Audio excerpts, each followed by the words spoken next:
Hello and welcome to another deeply meaningful episode of HeadsUp Beyond Migraine. I'm your host, Dr. Alex Kurian. Today is an extra special one because it is not just a guest joining me, but she is a soul sister, guide, a fellow healer, Miss Veena Sethuraman. Veena is a powerhouse, a learning and development leader, psychotherapist, executive coach, author, TEDx speaker, and someone who brings rare depth and softness and clarity to every space she enters. She is also a faculty to our Maitri program and has seen firsthand how emotional trauma, silent suffering, and unexpressed grief show up in the lives and bodies of migraine patients. In today's conversation, we'll explore the emotional roots of migraines, the hidden pain of postpartum depression, the quiet wounds of childhood, and how therapy and life coaching can transform even the darkest moments into healing. This episode is for warriors, the women, the mothers, the silent sufferers, and anyone who has ever felt unseen in their pain. So let's dive in. Hi, Veena. Welcome to Heads Up. Hi, Alex. What a beautiful introduction that is. I'm so glad that I'm here. Thank you for having me here. I'm super glad and excited that you are joining me here. You know, by all the journey we have been through and all the guidance you have given me and my clients and my patients. Thank you so much for taking time out from your busy schedule to join me here. Right, Thank you so much. right. You're most welcome. Veena, let's begin here. It's a joy to have you here, and not just as a therapist and speaker, but as a childhood friend and a fellow travel in this healing session. Can you share how your personal and professional journey evolved into the space of emotional wellness and healing? Okay, while that is a very loaded question, I think the entire episode itself will go on that if I were to start with that. But having said that, I would say there were three key parts to this particular journey, which were like turning points, milestones that made me who I am in this moment. Right from childhood, there has been an innate sense. I would call it intuition, gut feeling. Uh, that's something psychologically I'm able to access. I would look at life differently. I would question why are we here? Why do people behave in this way? Why? How will my life will be if I were to sit on the moon and look at my own life? The very early stage in childhood, I remember having these questions. Of course, I never shared this with anyone because I would have been branded as crazy if I had shared it. So it was there. It just existed in my being. Um, Grew up, got into survival mode as anyone else because I had to get into a regular job as part of my day-to-day life, and hence did my BCom and MBA. And then life happened. Uh, However, when I was in one of the previous organizations, an innate understanding started happening around the human behaviors. Something clicked one day in terms of how behavioral human behaviors can be the core for a lot of our life um, decisions and the experiences that we go through. While I didn't know a concept, a framework, because I didn't know anything psychologically then, there was a sense of, is there a way that I can learn more about human behaviors and I can give that as a learning? One led to another. I ended up with um, Infosys Leadership Institute. And I ended up with a behavioral trainer role. And that was the first milestone. It opened up a door for a world that I never thought existed. I started getting trained on psychometric tools. I started working with people across the spectrum, from the people who have just joined the organization and with the people who have been working in that space for like 20, 25 years. So I got to understand the entire spectrum of what does it mean for people to work in a corporate space? Is there a pattern that people end up with when they are working in different roles in an organization? So this was the first milestone that gave me a glimpse into the human behaviors. Then came my postpartum depression. When I delivered my son in 2009, I went through a severe postpartum phase for almost a year. And that was like a big, big door. It was like a portal. That's how I explain it these days. It was a portal into unknown. I didn't even know what I was stepping into. But as I stepped into it, I realized two things. One, um, I didn't know a single person whom I could reach out to and talk about what I was going through without getting advised. I was being sick of being advised. Everybody would say, count your blessings. Why don't you be positive? You have everything in life. Why are you thinking about this? Why are you getting depressed unnecessarily? So everybody looked at me as if I'm bringing this unnecessarily to me. Whereas I really didn't want to be depressed. I wanted to get out of it. So I started getting really, it was an aversion that I started having towards anybody who would advise me on what to do. And I also realized that there was no one I could reach out to who could actually hold the space, understanding what I was going through. Second realization that happened was somewhere I screwed up my own life because I was a toxic positive person. So in family, in friend circle, everybody would say any problem you have, go and speak to Veena. So I would be this person who would listen to everyone, but I would not talk about my problems. So I wouldn't say pretend. Without my knowing, I would come across or show up as a person as if I'm all sorted. I don't have a problem.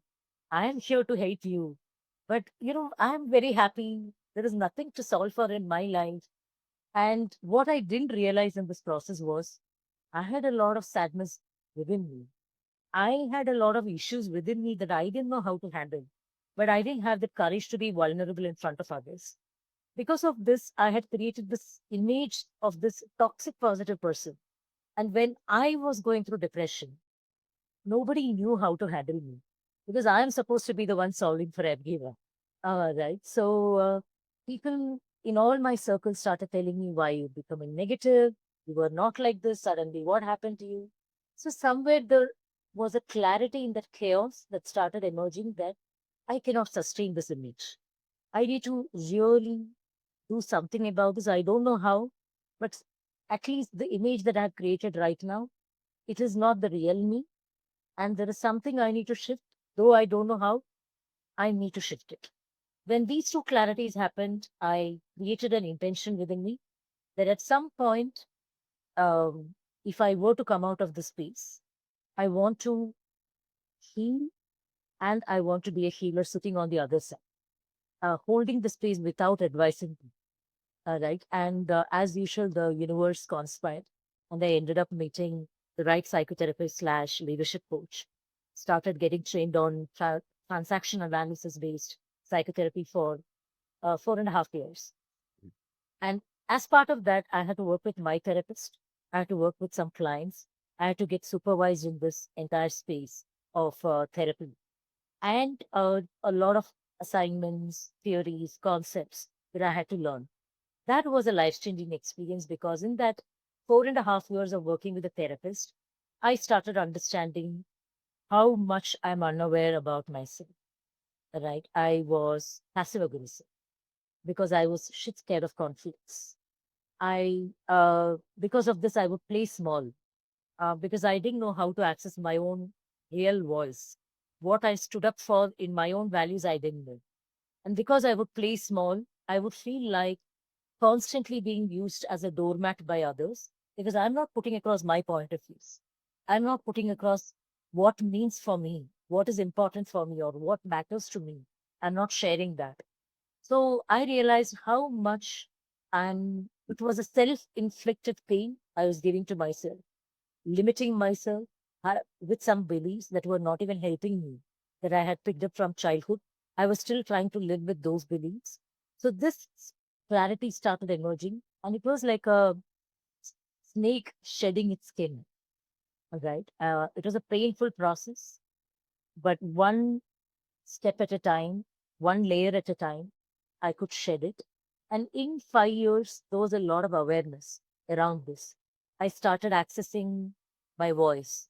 I started understanding what do I stand up for. Through that, I started understanding how can I claim my space in this world. There is enough space for everybody in this universe. How do I claim my own space in this universe? I started understanding the ways to create healthy conflicts. I started understanding what do I want in my life. For the first time, I paused to ask these questions without constantly running in the space. So this became a big milestone. So this is the second milestone, that postpartum depression and how it started this journey, initiated this journey for me. The third milestone was, something that happened around 2.5, 3 years back. I felt at some point my questions were beyond a physical sense and about mind. It was not just about mind centered questions anymore. I was being pulled into soul centered questions. Right? Who am I? Why am I here? Uh, is there a purpose for everyone? What is the meaning of life and death? Do we have God? If yes, why does God appear in different ways in different religions? Such questions, existential questions beyond the mind, and that pulled me into spiritual psychology, and a lot of things happened there, and that really elevated my understanding, expanded my horizon beyond the body, and connected to, we say body, mind, and spirit, right? So that really started helping me understand how is body and mind connected to spirit, and that became the next milestone. Again, the portal of this also came through depression, a phase, and I really crumbled for like 1.5, 2 years. But the understanding that happened that at that time, because by the time I had gone through 4 phases of depression by then. So I knew this time when depression came, huh, you're here as an ally. You're here to again shed one of my skin.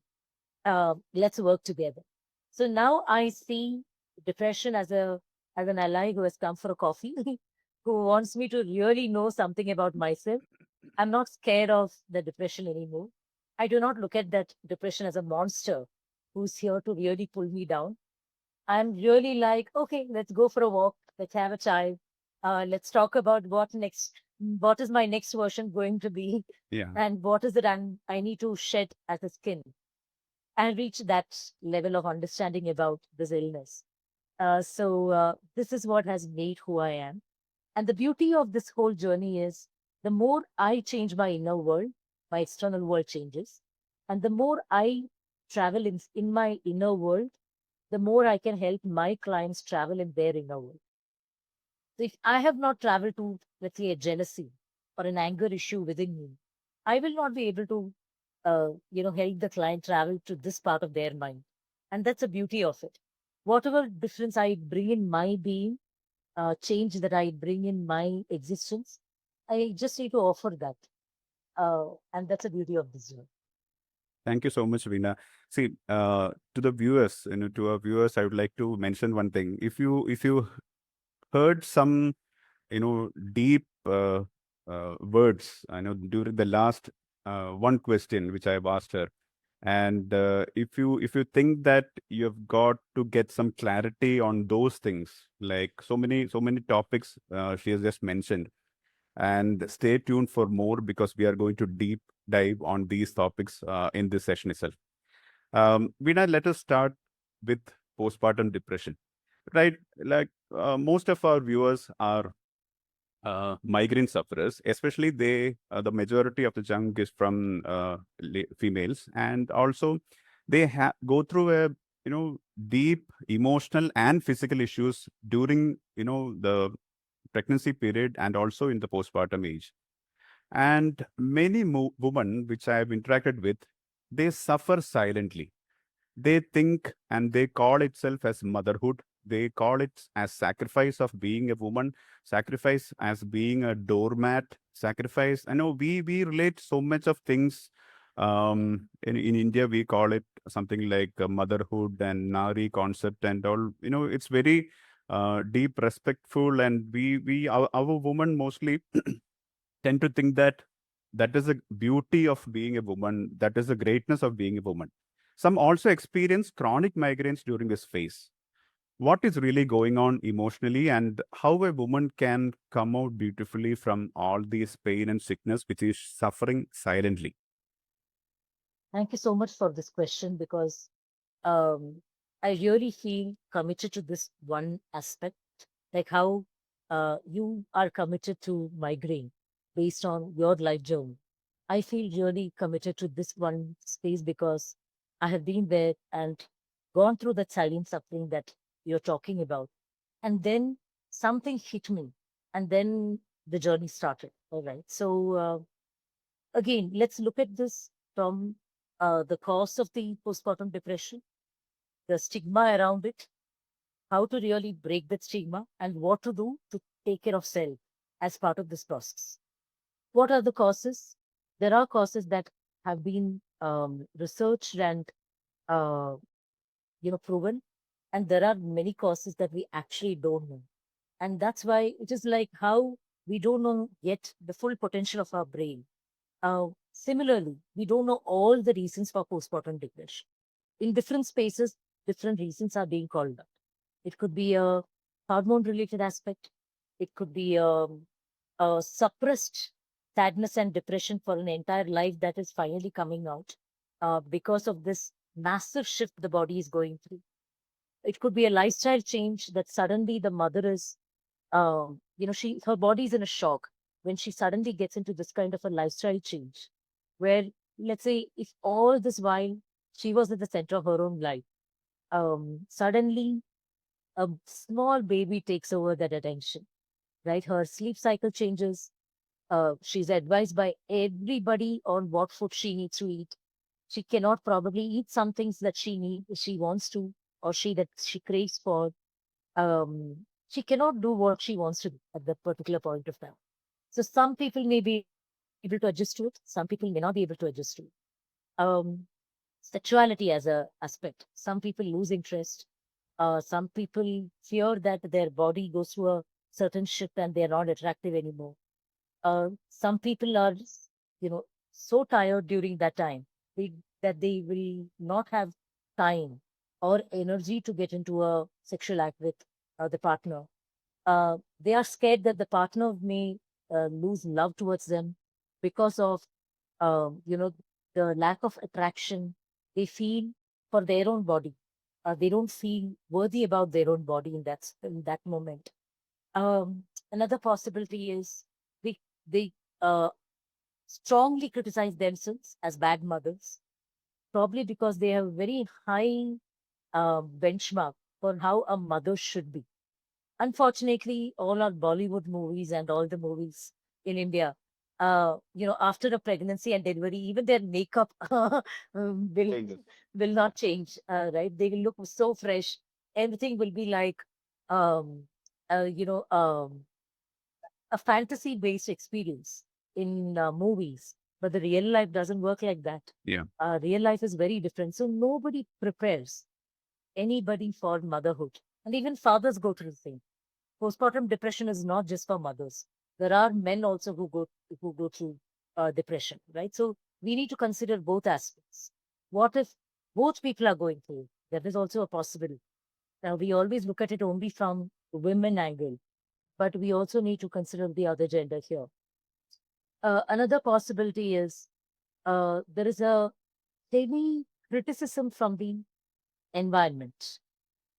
Mother-in-law has done this, mother has done this, sister-in-law has done this, sister has done this, and cousins have done this. So there is a strong comparison of how we should be as mothers when we are dealing with our babies. Is that And something kind of peer pressure it is a peer between? pressure. Yeah. It is a peer pressure for Yeah. sure. And interestingly, this is this is one experience that people do not talk openly about.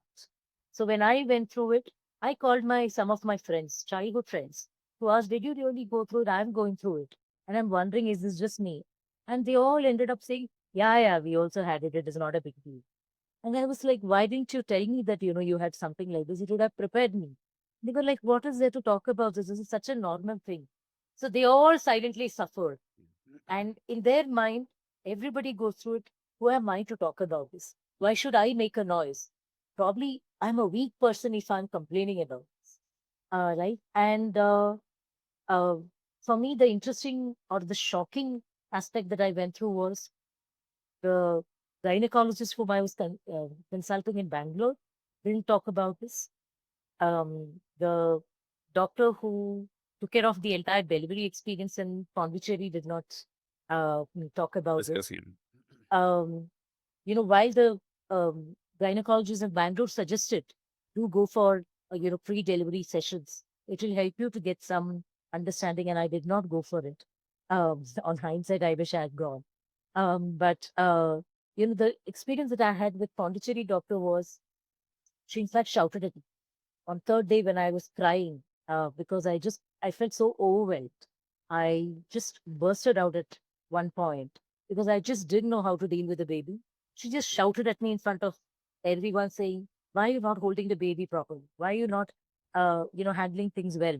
So for me, I felt like, oh my God, I'm the worst mother ever. We get that shitty feeling, when some people compare with the ideal state. Yes. And on hindsight, I do wonder what would it mean for doctors to be more sensitive Yeah. about what all can happen to a patient. Probably they have their own reasons, but I just wish there was some compassion and empathy towards what I was going through at that point of time. So here, as I said, we know some reasons. Yeah. There are some, people who say if your mother had postpartum depression and You also she tend to have. suffered it in a, yeah. So there are some aspects that we don't know, right? So some are proven, some are not proven. But Can I interrupt you from one yes, minute? Like, when I studied in medical college, when you used to write exams, and we get all those questions like, what is the reason for this? What is the reason for that? We all know two reasons as students. One is genetic and one is idiopathic. Idiopathic means that we don't know, and one is genetic. Most of the diseases we can tell it like genetic. And even in migraine patients, I see that my grandfather had this, my mother had this, my cousin brother had this, and I have this. We have it in family, like khandan ka baat hai. They tell me that. Yeah, yeah, please. yeah. I'm going to keep this in mind. Actually, this is a wonderful way of summarizing what I Yeah. was trying to convey. Yeah. I think that's exactly the point, right? So what we don't know, we don't know. So that's the first part of it. Second part is because everybody silently suffers, there is a lot of shame. Yeah. Even the word depression creates a lot of trigger in people because in our context, whether it is our country or any state that you take, Yeah. um, depression is seen as they have lost it. Yes. They are crazy. They have lost their mind. So there is a lot of, um, I would say, discounting of the context. When we get a cancer, when we are affected by a chronic disease from a Yes. physical aspect, we are not ashamed of it. We go to the doctor and consult and see what needs to be done. But when the same thing happens for our mind, suddenly a lot of new narratives pop in and the shame just takes hold. So, individually, even if we are probably not against depression or we have never experienced something like that, we are all connected to the collective unconscious here, and the shame is very strongly associated there. So even if individually we don't have a direct experience with mental illness, because we are connected to this collective unconscious or collective conscious around this, we have a lot of narratives around this. So I have had, people telling me, is there a way I can go and meet the psychiatrist without Knowing it. anybody knowing Keeping it? it low. Keeping it low, keeping it silent. Yeah. Is there a way I can meet this person virtually because I don't want anybody to see when I enter their office? So we are so heavily conditioned to think of what others will think. I normally say this to everyone. Nobody has the time to think about us. We don't need to, That is we the don't need, ultimate truth. correct. We don't need to, make ourselves so important that we believe that everybody is thinking about it. I don't get time to think about others, and I really believe others don't have time to think about others as well because we have our own issues in life. There are Yeah. so many things in our own life that we are caught up with. Yeah. So somewhere that illusion takes over. That narrative is so heavy. People do not share about it within family. Even if within family it is shared, it is almost considered as this should not go out of the family. Yes. And we are all very loyal to our own families. Yes. We would want to keep that family secret as secret. And hence that loyalty takes over at that point of time, along with the collective narrative. And that's what make people be silent in this space. Yeah. And one thing that that really amuses me here is, compared to Western cultures, in our context, we really have family support during that phase. Yeah. We have in-law support, we have our parents support. Generally, we will have at least around 5, 6 people in a general setup for supporting us during this time. But despite having that physical support from a family point, the psychological support is not really considered, because while the physical support is very strong, Mm. psychologically we are forced to stay silent. Okay. The moment we cry, 5 people will be worried about us to say, "Why are you crying? We're all there to help you." Yeah. Then why do you think that, there is no help? Don't you see that we are all here? So somewhere the woman who's going through this, start feeling guilty about crying and, going through depression, because the narrative would be, actually, there are people to help me. Why am I not grateful for that? Why am I not considering that? So again, a pressure to silently suffer. So the guilt and the gratitude and the depression all can coexist, but we just don't know how to handle it. So this is the second part of it, which is the shame Okay. aspect of it. Hmm. Um, the third part of it is, because of this shame. Um, Shame has a very interesting quality to it. The more you feed the shame, Hmm. the more it grows. Okay. The moment you look at shame and say, "Huh, you're here, let's talk," the shame dissolves. Or the shame dissolves when you end up sharing about your shame in safe spaces. What do I mean by safe spaces? Where your shame is being seen, heard. Your shame is not being shamed further. Where your shame is being honored for what it is. Whatever is the voice of that shame, there is a space to talk about it. When this happens in a safe space, shame dissolves. That's the beauty of it. So, how to really take care of the shame? By knowing that this shame is not your fault. There are many known and unknown reasons why now it is coming to the surface. Instead of feeling consumed by it, it's okay to honor that shame, right? Talking about Okay. people around you may not understand, Hmm. but it's important that you honor that shame that is happening in your body, because any part of your body, it's not a wasted experience. Yeah. Every experience that your body offers has a meaning to it. And today we are fortunate to be in a world where information is immediately available. So just Google it, put the question around, postpartum depression in ChatGPT, show it to everyone. Take a printout of that, give it to your family members on what is postpartum depression, how to handle it, educate them if required, and seek help. Yeah. Seeking help is the biggest aspect that can help you come out of it. Because if you try to solve for it by yourself, your problem is coming from a certain aspect in you. Mm. If your solution also comes from the same aspect, you're not going to solve for it. The same biases are going to guide your questions and answers. So it's important that you reach out to the right person. You seek help. You seek help from your friends. You seek help from your family.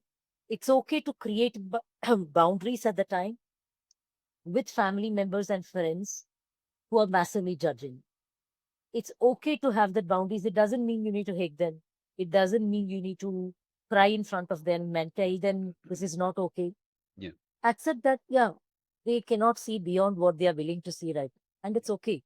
Everybody has their own journey to it.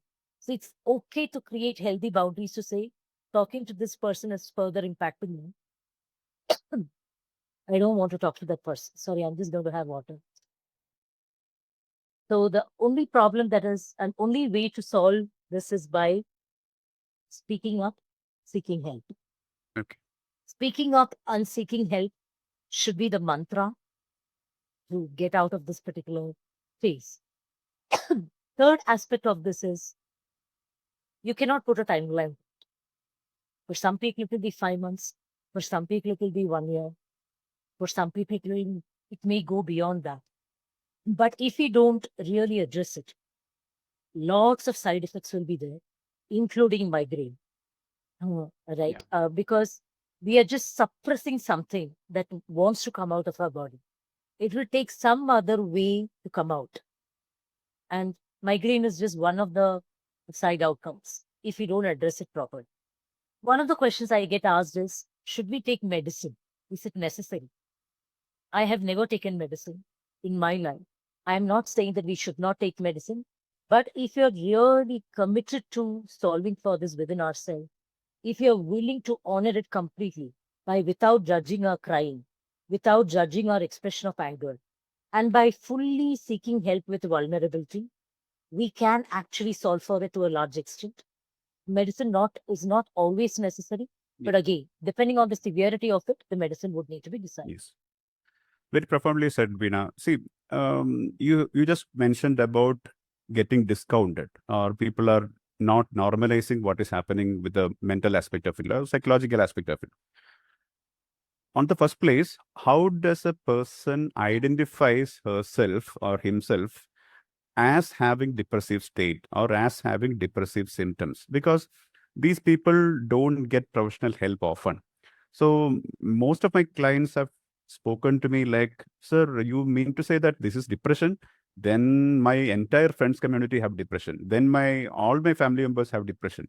So depression is not like this, sir. Depression is like, as we see in the movies, I get suicidal thoughts, or I commit suicide, or whatever, how does a person understands that they need to go for, or they need to start to speak up or seek help? Very powerful question. In fact, this is very, very important to bring to the collective awareness, this particular aspect, because there is shame in the collective unconscious, right? So the shame is going to pull us down. Even if we minutely start feeling that we could be going through depression, or even not, if not depression, there could be something that is happening that is beyond my understanding here. Even to encourage that thought, the shame will not allow it. Yeah, maybe you can list out some symptoms or feelings Yeah. that a person might feel. Yeah. Sure. So, and that's why I'm saying this question is important to bring the awareness to the collective. So there are a couple of ways that I would look at, becoming aware of this. The first is the physical symptom. Okay. Physical symptom would primarily include feeling chronic tiredness, not wanting to do things. Yeah. If you are a person We who call it socializes, fatigue. We call it Yeah. fatigue, and we call it in almost 95% of the patients of migraine. Okay. So that is exactly how it would be in a depression as well. Yeah. Interestingly, in depression, I have experienced in my life functional depression and the depression that can make us dysfunction, right? Okay. So mine has been a more or less functional depression. Mm-hmm. So I would do whatever I'm supposed to do most of the time, but there would be constant tiredness within me. Yes. So you will feel like not wanting to do what you generally enjoy doing. So if you're somebody who would go out and socialize during weekends, Yeah. you will not feel like going and having those conversations. Suddenly, those conversations will feel like energy draining experience. You will not have the energy to go and have those conversations.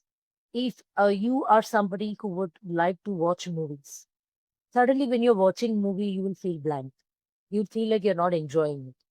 Uh, you may not feel connected to some joys, otherwise that brings you joy. It Yeah. could be your hobbies. It could be some sort of passion that you have. But even when you're doing that, you may not be able to access your whole self when you're going through that process. There could be lack of interest in sex or an overt interest in sex. Okay. Either could happen. Some people may feel that, okay, if I get into the act, uh, you know, multiple times, Okay. probably then I will feel better. And they would be in this constant chase to have more pleasure. That's instant Actually, dopamine. Absolutely. Yeah. Absolutely. Because that is an instant gratification that you get out of it. Without their awareness, they might be thinking, oh, probably because lack of this pleasure is what is causing this. Yeah. But that's not the case. They're chasing instant gratification while actually something else is going on within them. Okay. For some people, it may manifest as a need to cry Okay. and not able to really control um, how they end up showing up in front of others. Yeah. So constantly wanting to cry, even if there is no major trigger or context. So in the last depression episode when I went through, and in my postpartum depression episode, when I'm walking on the corridor in office or somewhere else, if somebody asks me, "How are you?" my eyes would just well up, and I would say, it is. I'm just going through something, and I think I'm going through depression. So I'm just allowing myself to cry. There is nothing to solve here. I'm just allowing myself to cry if I feel like crying. That's it. So I create that kind of comfort for the other person because now I have that understanding. But when I went through postpartum depression, I would feel so ashamed about this wanting to cry because my narrative used to be, oh, I'm creating discomfort for others. Will others think that I've lost my mind? Uh, am I taking too much of their space and time by expressing my needs and expressing my sadness? Um, I would feel really guilty about my inability to control my sadness. But also, I wouldn't know how to control it because that's the whole point of depression. Then sleeping cycle will change. Either you will feel like sleeping all the time or you will not be able to sleep at all. Similarly, your connection with food. Either you will end up overeating or you will not have the appetite for anything at all. So these are some of the symptoms, from a physical aspect Yeah. when you go about it. Psychologically, a lack of interest, a sense of disconnection, wanting to complete isolate yourself, but also a part of you saying, "How can you be like that? Go ahead and go ahead and talk to people." So I really like this. I think a meme that I came across sometime back when somebody who's depressed is talking about depression, the other person is saying, "It's all in your mind." So this person saying, "Yeah, obviously it is not in my kidney or lungs." Yeah. So it is really about an unapologetic acceptance that a lot is going on in mind, and we need to listen to what is going on rather than trying to distract ourselves with the outside noise. And most of the headache patients or migraine patients get to hear the same standard or similar sentence. It's all in the head. It's just a headache. Why are you, making it up? You know. So, going deep into this, how do you feel that childhood emotional traumatic experiences might bring in something like a chronic pain in a human being? When we usually try to get into some sense to people where we absolutely find the timeline even correlates. Like they might have had emotional traumatic experience in sixth standard or maybe in 10th grade, and the person might have started to feel the chronic headache or migraine starting from that day till date, and they don't even find any correlation. No, that is just that incident. That what has that to do with migraine? That what has that to do with physical pain? How do you define or describe this aspect of mind and body, or psych, or physique? How do you connect this? Is there any connection, or is something inner, traumatic experiences is giving you some kind of pain, or is it a warning, or is it just a call to look inside? Okay. So in order to answer this, I'm going to talk about what I went through Please, and then connect it to my childhood in order sure, to land that particular point. please. So when I post my postpartum depression phase, when I started realizing that I am avoiding conflicts, I did not really talk about the issues. Uh-huh. And in because of that, I end up becoming passive aggressive, right? Okay. So I want to get things done, but I'm also not courageous enough to call it out. So I'm being manipulated in this So space. that is what is passive aggression. Can you That please? is called passive aggressive. Okay. That is, passive people say yes for everything to others. They want to please others. Aggressive people just want to get things done hook or crook and are very open in expressing their anger. It's a weird combination of passiveness and aggressiveness. So inside, people are aggressive. Outside, they want to show as passive. So they want to please people, but still want to People get things pleasers, yeah. done the way they want to get done. That is passive aggressive. Okay. Right. So that's a very interesting combination. It's a like a manipulation as a pattern. So when I started understanding this, interestingly, uh, one of the things that also accelerated that need to get into therapy was um, in 2011, I was in Pune in a workshop, a Monday morning that I was supposed to do the workshop for that entire week. I was supposed to be there. I just suddenly could not talk. Okay. I was trying to, you know, talk, but voice was not coming out. Okay. I was really scared about, what I was experiencing. Immediately I came to Bangalore. I started consulting doctors. That 1 month was a crazy experience. I ran from post to pillar. I knocked all possible doors of different doctors. Um, at that time, I did not even believe strongly in, non allopathy kind of experiences. Yeah. So it was primarily throat doctor, a head doctor, uterus doctor, all types of doctors I consulted. I was convinced I had some major issue in my body, Yeah. but nobody was able to diagnose. Yeah. All reports were normal, and I would, compel the doctor to say, no, there is something else here. Yeah. You are supposed to tell me that, but probably the report is wrong. Yeah.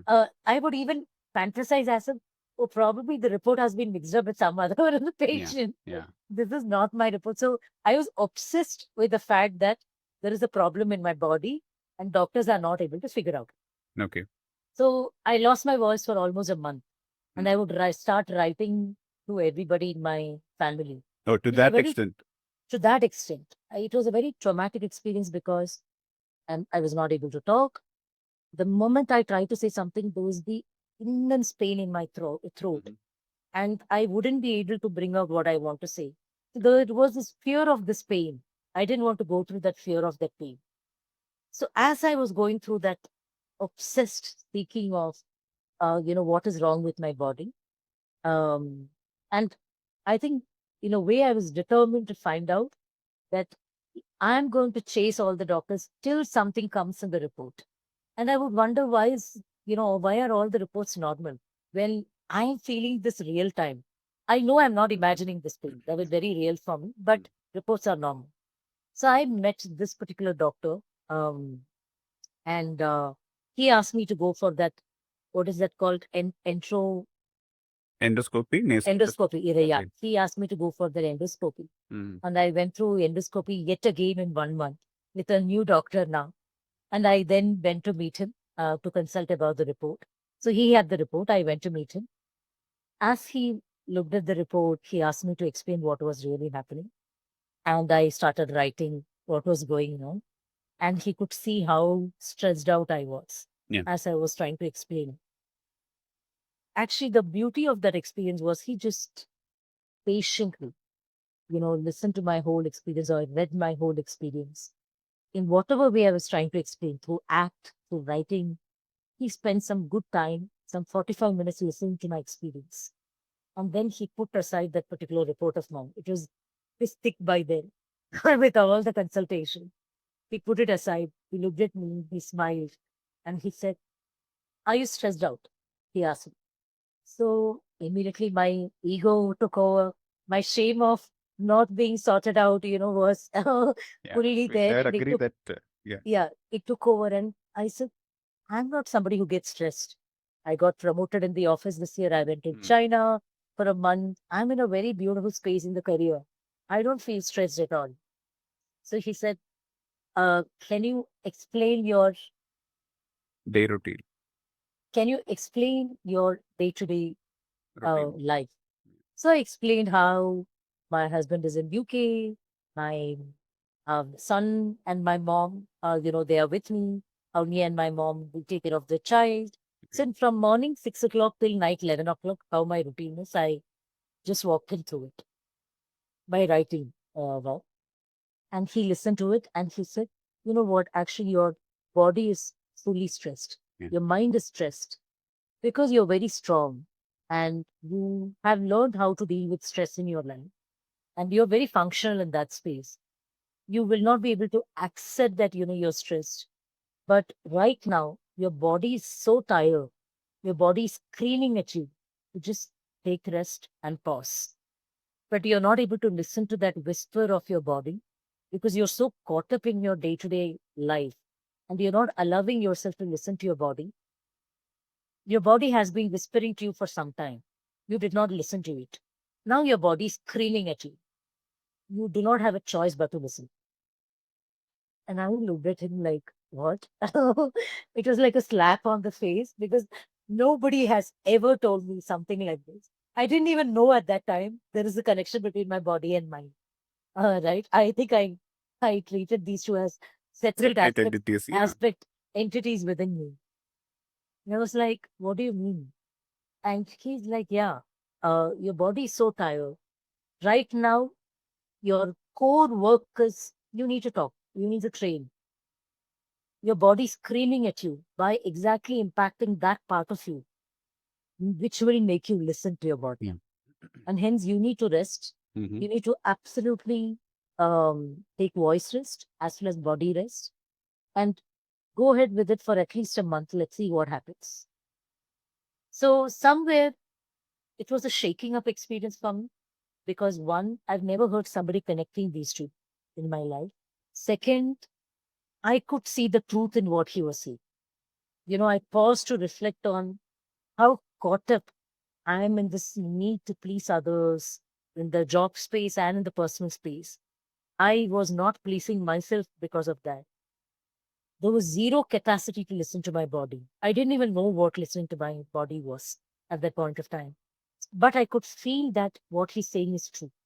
So I paused, I took voice rest and I took sabbatical for 1 month at workspace. All I did was resting, sleeping. In 1 month, my voice came without any medicine. And that was the first time I started understanding. I would still say that was the tip of the iceberg in my understanding at that point of time. But the journey started. And then the psychotherapy started. More understanding came around what all, how our body is connected to our mind. So after this incident is when my psychotherapy started. Through psychotherapy, I started understanding for the longest time in my life, till that point of time, I have been avoiding conflicts because in childhood, I would see conflicts constantly. And I took a decision that people who get into conflicts do not have peace of mind. So I will not get into conflicts because I need peace of mind. Okay. But in adult life, every context demanded me to get into conflict because otherwise I'm experiencing others using me as doormats. I experience others not respecting me, listening to me. I'm not able to say what I want to say because I'm scared of conflict. Does others include family members, spouse, or Everyone. See, everybody is coming from the space they know. If I have only this much awareness, more or less we're all coming from that space.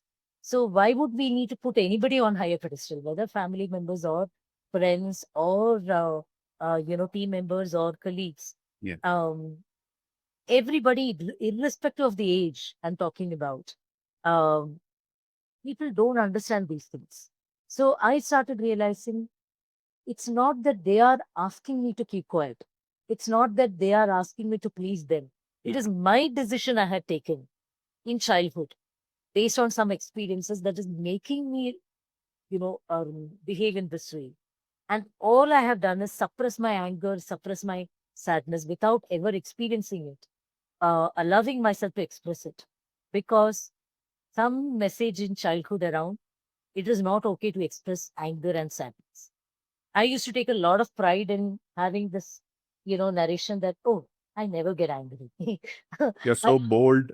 You're not, Uh, feeling that weakness part of you. Correct. Yeah. So there was this pride around that. Yeah. That pride started getting shattered. I realized it is my ego. It is not helping me in any way. As a human, I'm supposed to feel angry. As a human, I'm supposed to feel sadness. As a human, I'm here to live the life of a human with all the emotions in the spectrum. That humility started coming in. Yeah. And as that awareness started happening, the beauty of the experience was when I accepted myself, the world adjusted, the world accepted, including the family. They were all okay with me expressing my anger. They were all okay with me expressing my opinion. And suddenly I realized, oh, it was just my illusion that I created so many stories within me about how they would react to my points. But they were absolutely able to handle me very well when I changed. So many times we discount the capacity of others to handle us. Yeah. Whereas if we were to bring our voice and bring the change in us, world knows how to handle us, right? And that's a most powerful change or shift that I went through, or the awareness that I went through. And that was the time I realized a lot is connected to child. Why? Because in the first 7 years, we end up going through some experiences in life, and we end up picking up some beliefs, some thoughts, some do's and don'ts in order to survive in the household and survive in this world. Some of these decisions are made with awareness, some of these decisions are made without awareness. And then that message gets reinforced in our life. Based on those beliefs, we start behaving. And based on those behaviors, we start creating patterns in life. Many of us do not even know that we have some patterns. For example, like how I had the pattern of avoiding conflict, Mhm. pleasing people, Yeah. wanting to play small and shrink in order to make others happy. All of us have our own patterns. Some of our patterns could be wanting to be perfect and wanting everything to be perfect, and how that can cause stress within us. Some of us can have patterns of no matter what happens, we are going to be strong and we are never going to seek help. Some of us may have patterns of telling lies or manipulating in order to get things done. Some of us may have patterns of proving to others in an endless way. And all these are picked up in childhood. And all we do the rest of the life is keep reinforcing that belief and pattern, because then we can stay in the same well where we know we are going to survive. At some point in life, so-called midlife crisis happens. It is part of the life design. Midlife crisis is nothing but a portal to shake up this entire survival ego, survival pattern. Midlife crisis may come as a physical distress or a physical disease, a mental distress, something in our life. It will come and shake up the question, shake up the foundation we have. It will make us challenge or question a lot of things. Many of us will resist it, saying, no, no, no. All this while I have been this. This is who I am. I will not change. This is how who I'm going to be the rest of my life as well. Some of us will be blessed enough to see beyond that narrative and say, okay, why am I so rigid about my beliefs? If life is bringing this, let me work with the life instead of resisting it. And when we start becoming open to, with curiosity, when we start becoming open to explore that new doors, to understand what is really happening to us, we end up getting into new spaces that we never, thought existed. And that's how we get answers for all this. We start understanding how much we are driven by our childhood beliefs. We are not chained in those beliefs. We are absolutely allowed to get out of those beliefs and form new beliefs that can help us in the here and now. How So, what can they come out of those traumatic experiences, or what is holding them back? I will come to that because Sure. that requires a detailed, Okay. as Mm. explanation. But the starting point is to be able to pause and say, this particular belief or value of mine, I needed it at that time to survive. 10 years old, 15 years old, whatever time it That is. has helped us that time. That time when we needed it. Right now, as a 40-year-old, right now as a 35-year-old, 45-year-old, that is not helping me anymore. Yeah. People have changed around me, context has changed, my own power and understanding of life has changed. I don't need to carry the same right now. I'm allowed to change. I'm not like a tree to stand in the same way, in the same space for the entire life. Yeah. I'm like a, I'm like water. I'm allowed to move. I'm allowed to take space. I'm allowed to go with the force of nature, which is life. And so, primarily allowing us to unchain ourselves from our own thoughts Mm-hmm. and to pick up what is necessary in the here and now. Rather than becoming a prisoner of the past, become a creator of the here and now and the future is the journey that we are allowed to go through. And that is a freedom we all have. Yeah. Uh, some of the social conditioning will make it look like privilege. And I normally tell people, do not feel guilty about your privilege. Free will is something that divine and universe has given to us. That is there for everyone. Uh, if you think you don't have free will, even that is part of your condition. But definitely divine has given it. Universe has given it to you. So it's okay to be privileged to bring these changes in our life. And that is the only way we will know what we can change and we cannot change. But give it a try. But as a woman, as a, particularly an Indian woman, does she have this kind of privilege where we live in a patriarchal society where people often tell that you are a female, you are a woman, it's all usual. I have been there.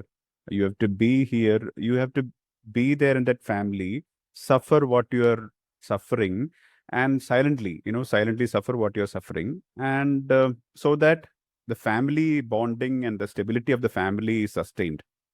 So most of them have this kind of a challenging question that it is easier said than done. So how do you challenge that, or how do you, instill some kind of an insight in those people who still thinks that it is not possible in my family scenario? Because I just heard you telling two concepts or two things which happened in your life. One was you took a sabbatical for 1 month. You were resting your body, mind, and whatever. And second thing, as you made a shift, you started to see that your family members or people around you started to shift. Okay, let me be a devil's advocate now and ask you, what if this doesn't happen? What if my family members and others doesn't respond the way they should? And what if I'm not allowed, or it's not practically possible for me to uh, take a sabbatical so that I get healing and rest? What do you have to say for them? Wonderful question, Alex, because this is the reality for many people, right? So we have to work with that reality. So there are again multiple aspects to this.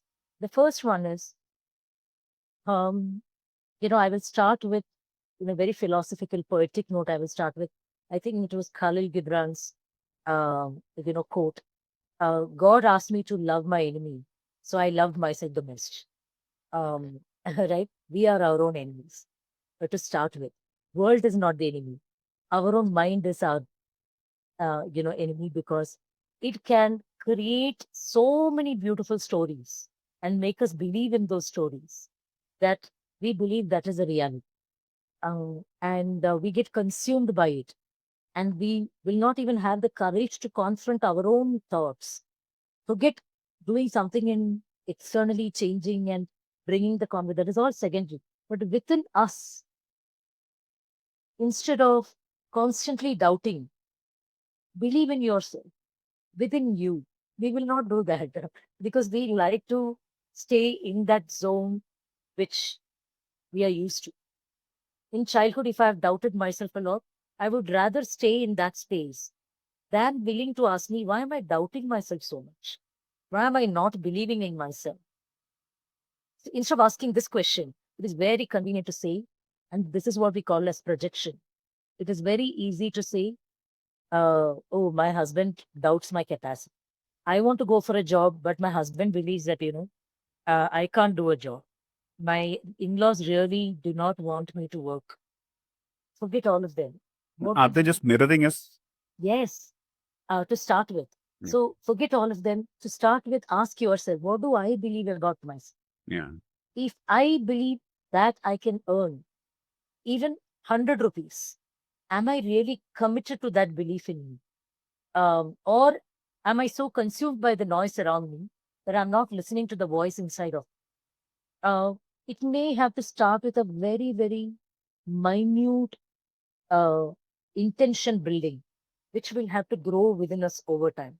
So, for example, I have come across women who constantly would get consumed by the frustration that they are not getting to do anything in their life Yeah. because their husband is not helping them, their kids are not understanding them, their In-laws are not allowing. setup, in-laws, their parents, their setup, overall society is not really allowing them.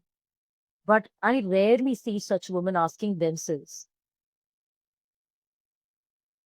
am I using them for the convenience because actually I don't want to work. I just want to stay in this narrative because makes me feel um, that I am doing something about my life. I want to do something, but others are not the one that is really helping me out.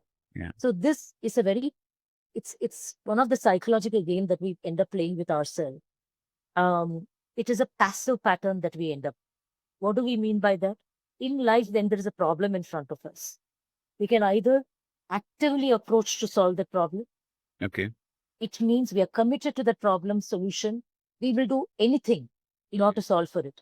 It would mean discomfort. It would mean conflicts. It would mean sometimes taking a stand.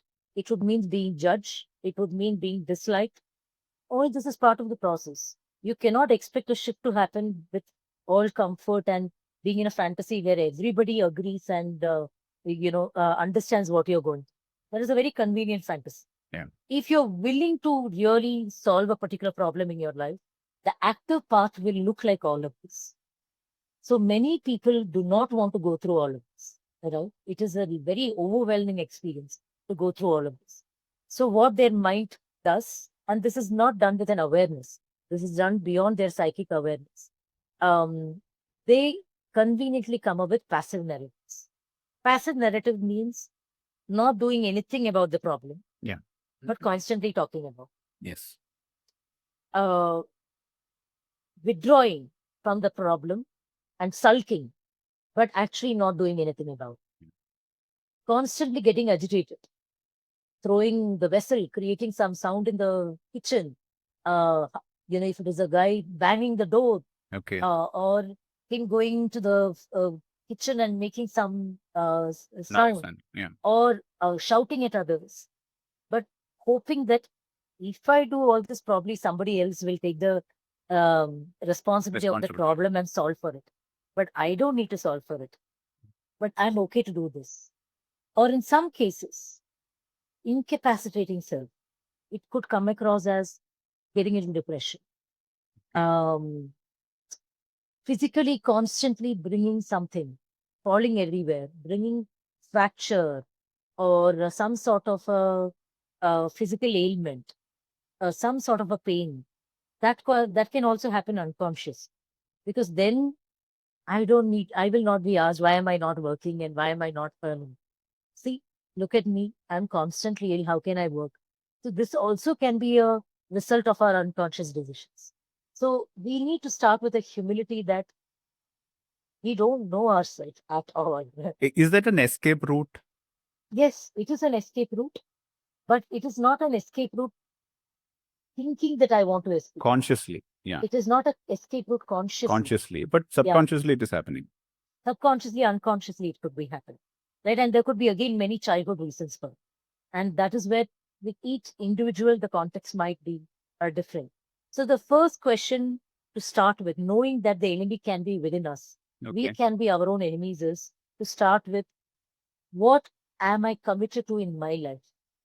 The way I'm committed to constantly talking about the problem. Am I committed to solving it? If yes, what am I doing about? But for this, acknowledgement of truth is necessary. No. Many of us would like to conveniently select those parts of us that we are comfortable about. We are not comfortable to talk about those aspects of us that we don't like, those aspects of us where there is a self inflicted problem or pain. So, in my case, I was the reason for my own pain. Right? I was scared of conflict because of which I was not getting into conflict. Nobody asked me to not get into conflict.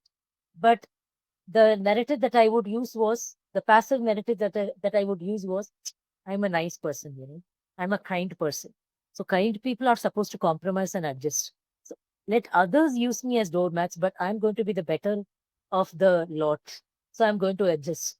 Such a passive narrative because this helps me stay in my narrative of wanting to avoid conflicts.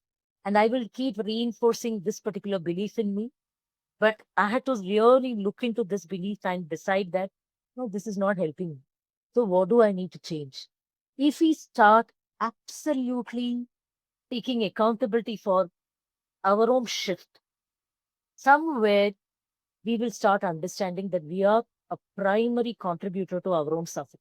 Okay. When we start understanding that we are the contributors to our own suffering, then comes the understanding of what do I need to do to take care of that.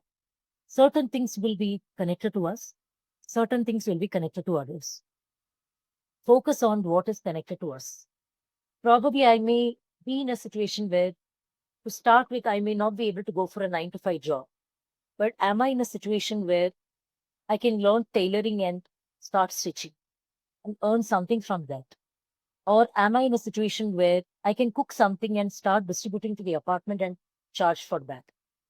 It could be minor steps, but I need to come out of my own comfort zone to understand what is doable for me in the circumstance I'm in and test my own confidence there, belief there, self doubt there as to what is going on. And when I started challenging my own self and overcoming my own fears and self doubts, the path will open up. We will start to learn how to face the world. So, in a lot of ways, external world mirrors inner world creates external world. Okay. So anybody who says talks about this external aspects, I'm not discounting the reality. That is the collective reality.